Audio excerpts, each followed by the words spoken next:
question. I know it's a lot of times with people, and I mean in the church, this was the most interesting thing I thought. If you're a person that's in the church actively and your pastor decides to step out, like with Mace stepped out and did something that I was like, shocked. But you know, when people step out and do something differently, then they say, oh, you're no longer saved, or you're no longer a Christian. Do you guys feel that way?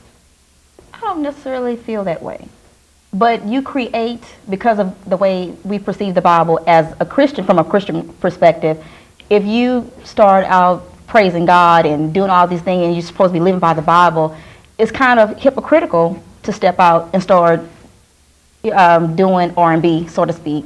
Just like with the Destiny Child thing. Yeah.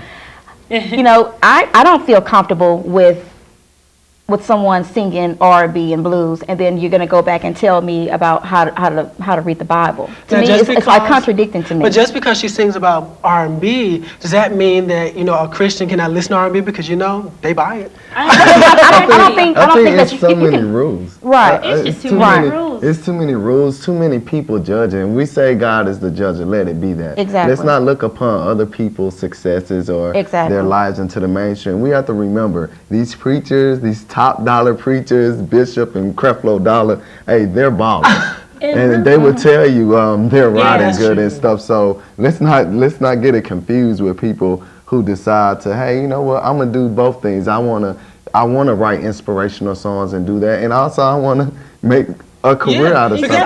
Go ahead. Oh, I was just gonna say, with some R&B, you know, I don't really feel like, I mean, it is an opinion, but I don't feel like it's always sinful. You know, right? It's not always sinful, but it's kind of contradicting when you're trying to sing about love and praising God, and then in the next essence you're talking about sex.